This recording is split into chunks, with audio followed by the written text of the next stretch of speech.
O programa de hoje é dedicado à escritora Lídia Jorge, romancista, contista, autora de uma peça de teatro. Lídia Jorge nasceu em Buliqueime, no Algarve, em 1946. Licenciou-se em Filologia Românica pela Universidade de Lisboa e foi professora do ensino secundário em Moçambique e Lisboa.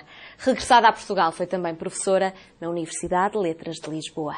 A primeira obra, O Dia dos Prodígios, surge em 1980. Com este romance, considerado um marco de inovação no campo ficcional, Lídia Jorge é imediatamente aplaudida como uma promessa das letras portuguesas. O Cais das Merendas, A Costa dos Murmúrios, O Vale da Paixão, Combateremos a Sombra, A Noite das Mulheres Cantoras, são alguns dos títulos que se seguiram.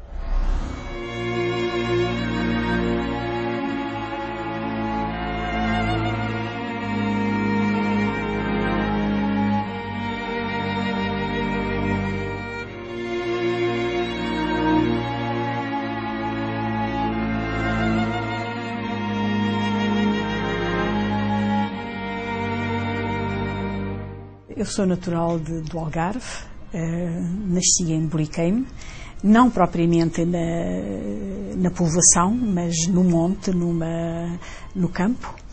E sublinho essa situação de ter vivido no campo porque eu acho que foi muito importante essa relação que eu tive com a natureza quando era criança e sobretudo o facto de ficar imenso tempo sozinha. Não tinha praticamente crianças por perto, ou muito poucas, e o que aconteceu foi que eu tive a sorte de ter uma pequena biblioteca em casa. Uns quantos livros que me fizeram a grande companhia enquanto eu fui criança.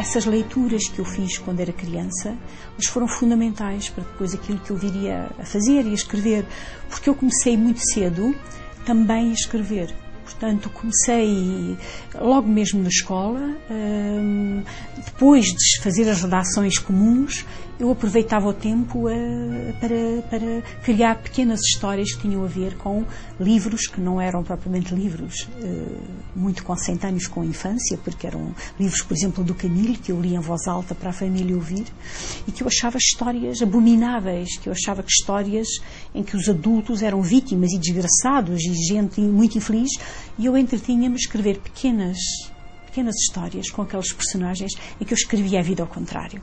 Portanto, em que quando as figuras se separavam, os pais abandonavam os filhos e as namoradas e assim, segundo o código romântico, naturalmente, mas o que eu fazia era escrever ao contrário. Portanto, eu fazia todas aquelas pessoas encontrarem-se, como era criança, procurava dar uma harmonia que eu achava que era importante, no fundo, para eu própria sentir segurança e alegria na vida.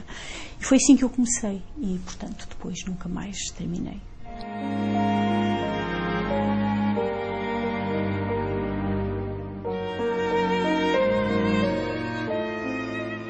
Eu sempre tinha escrito, mas não sabia o que era publicar. O que eu tinha publicado era em jornais locais durante a adolescência e nos jornais do próprio liceu. Portanto, mas eu fui sempre escrevendo, como há pouco disse. E, portanto, já tinha 30 anos quando, de facto, quando eu acabei esse livro. O que aconteceu foi que eu comecei a escrever por impulso, porque quando se deu o 25 de Abril eu tive a ideia de que finalmente o país ia mudar, que nos íamos modernizar, que nos íamos aproximar dos outros países, que íamos começar a ser um país aberto, um país com progresso. Eu tive a ideia de que aquele mundo que eu tinha vivido, que os outros, enfim, as pessoas daquela zona tinham vivido, e do país rural que se era então, que iria haver uma mudança. E eu escrevi esse livro com a ideia de que era para guardar a memória de alguma coisa. Quando se escreve, não se escreve propriamente com uma intenção definida. Escreve-se por qualquer coisa que dá uma felicidade enorme. Imaginar que se escreve e que se chega a um ponto que não é que não tem mensagem, que é alguma coisa que é muito mais como uma espécie de construção de um sítio habitado por vozes e por figuras, onde a pessoa se sente bem lá dentro, porque serve para muitas coisas, inclusive também serve para alertar. Quando se termina um livro, tem-se sempre a ideia de que é o mais especial, porque a memória está mais fresca. Eu devo dizer que estes 2 últimos livros mais longos que eu ultimamente publiquei, O Vento Assobiando nas Gruas e Combateremos a Sombra, são 2 livros que me estão tão presentes, que de alguma forma eles apagam livros que foram muito importantes, um pouco mais atrás, como foi o caso, precisamente, do Dia dos Prodígios, de A Costa dos Murmúrios ou até do Vale da Paixão. Eu acho que talvez o meu percurso tenha 2 momentos. Um entre o Dia dos Prodígios e O Cais das Merendas, que foram 2 livros muito ancorados naquilo que é o Sul e uma experiência de infância, uma experiência de adolescência, e que tem a ver muito com uma sociedade arcaica, rural, patriarcal, que eu achei que ia desaparecer e que eu, portanto, quis agarrar para dizer neste tempo era assim. E os outros livros, há depois um salto, há uma espécie de ruptura que me custou cara.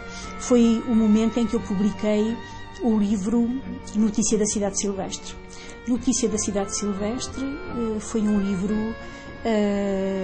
que eu coloquei no mundo urbano, um livro em que eu procurei fugir da linguagem imagética que eu tinha utilizado nos 2 primeiros, do mundo rural, do mundo fantástico. Procurei evitar tudo isso. Tive uma espécie de sede enorme de escrever sobre uma realidade urbana, uma realidade que abrisse para a modernidade, que abrisse para a história do mundo contemporâneo, para inclusive a nossa sociedade e o nosso país na mudança. Interessou-me isso e interessou-me, portanto, passar de uma linguagem muito mais barroca e muito mais construída em termos de imagem e de metáfora para uma linguagem muito mais direta. Lídia Jorge é uma das romancistas de maior sucesso da literatura portuguesa contemporânea. Até amanhã.